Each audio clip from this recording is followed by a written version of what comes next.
He is the head coach of UCLA football, so who better to ask him on how to discipline somebody on my staff than Jim Mora, joining me here live on the Rich Eisen Show. How are you, Jim?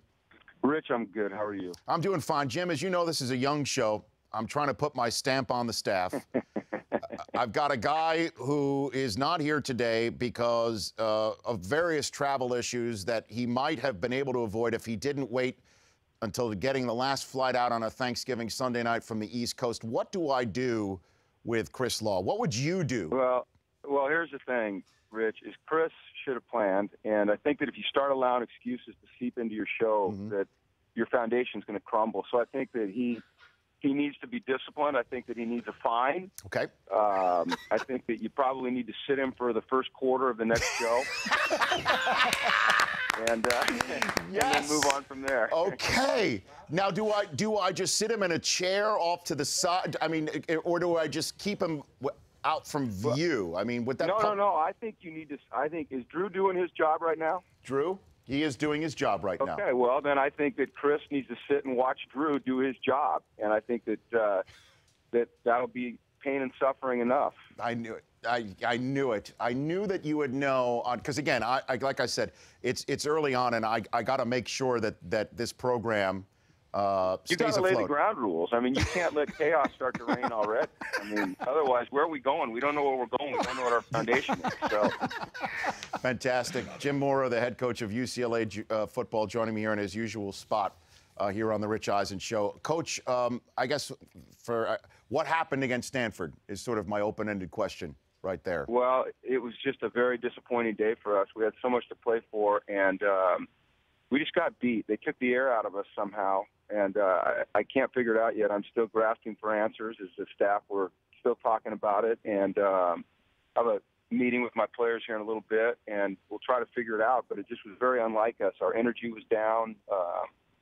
We didn't play physical like we normally do, and we picked a terrible time to play the way we did with so much at stake. So, you know, it all starts with me, and I've got to go back and figure out what happened, and then we got to grow from it and learn from it. But it's just so disappointing. I'm so disappointed for our seniors, especially because they're not going to get this shot again, and they were so dang close. So we'll figure it out, Rich. I promise you, we'll figure it out. What do you think? It was Brett Hundley's last home game for you, Coach? Yeah, I'm sure it was. I'm sure Brett will declare and go play at the next level, and I think he's ready to do that. I mean, he's done what he can do at UCLA, and you know, he's like all quarterbacks. You know, he's an unfinished product right now, but that's what everybody is going into the league, and I think he's going to be a really fine NFL quarterback. Well, you know, we an NFL Network, when we will have him at the Combine, we talk about comps. What is his comp? His professional quarterback comp? Who does he remind you of?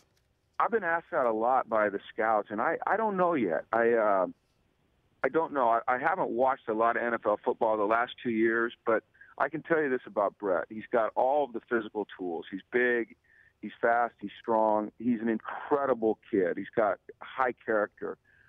He's going to do everything the right way. He's never going to embarrass the franchise, and he's the kind of guy that any general manager or any owner is going to feel comfortable making the face of their franchise because he's going to represent you so well.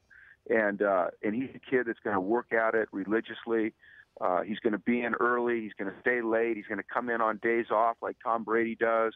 The world is ahead of him. His career is going to be fantastic because he's going to work at it. So I don't know who he compares to. You know, I vacillate. I see a little Phillip Rivers in him. I see some Matt Ryan in him. But I don't know. I see some Kaepernick in the way he runs. But you know, he's a guy that can make every single throw on the field, and he's got the ability to run. So I'm excited to see what happens with his career. UCLA head coach Jim Mora joining me live here on the Rich Eisen Show. There's going to be an empty chair to be filled by the playoff committee this week, and perhaps next week after all the conference championship games go down. And I'd love to ask you about the topic of discussion involving Ohio State and the fact that their second-string quarterback, J.T. Barrett, who proved to play so well this season, broke his ankle or had his ankle broken in the win against Michigan. That's a Freudian slip right there. And how a lot of people are thinking that, what should the committee do? Should the committee put in a team that has played so well for the entire season? Take a look at the entire season.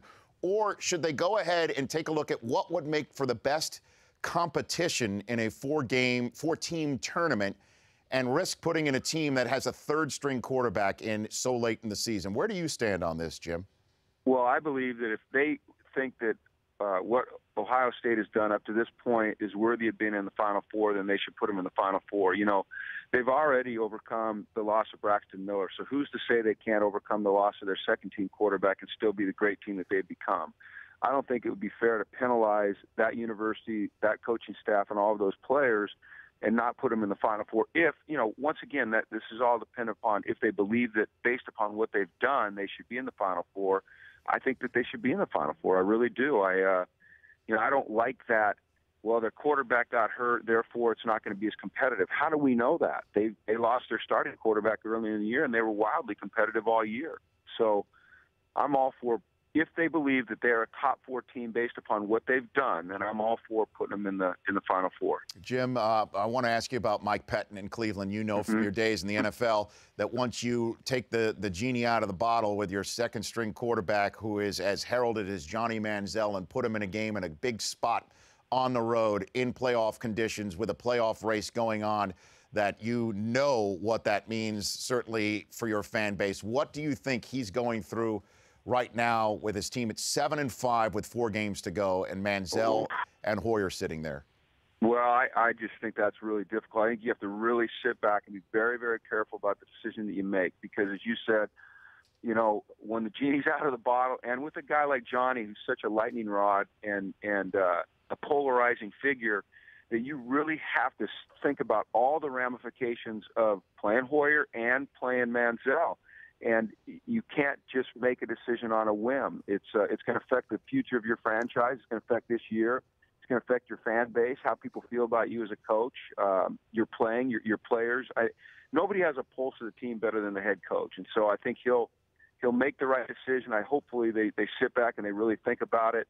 You know, me personally, I look at what Hoyer's done, and I'm pretty respectful of that. I think it's pretty amazing. I think he's a heck of a quarterback, and maybe he's struggled a little bit lately, but you know, I think you might stick with that guy. But hey, what do I know? I'm not on the inside.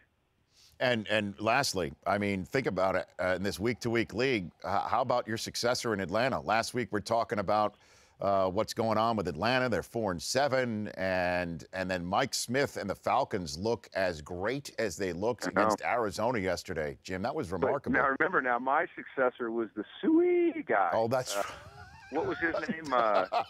That's right. I don't even know his name. Bobby Petrino. Yeah, I think I just threw him out like everybody else in Atlanta did, I guess, Jim. Yeah, that was my successor. That's I right. love Mike Smith, and I just think that he's a heck of a coach. And, you know, as you know, Rich, the NFL is so darn competitive, and he's a solid man, and his players believe in him. And if they just hang in there, and him and Thomas Dimitroff, I think they're doing it the right way. And, you know, there's going to be ups and downs. You look at the Giants. Remember when they were about to fire their Coughlin. I don't know. Yeah, God, I'll tell you what, I'm really out of it. Oh, listen, you've had it. They were going to fire Coughlin, or people wanted him to fire Coughlin years ago, and then next year he wins the Super Bowl. I think that if you've got a good general manager, good head coach that you believe in, that do it the right way, you know what, you got to be able to ride the ups and downs with them a little bit, and I think Arthur Blank's learned that.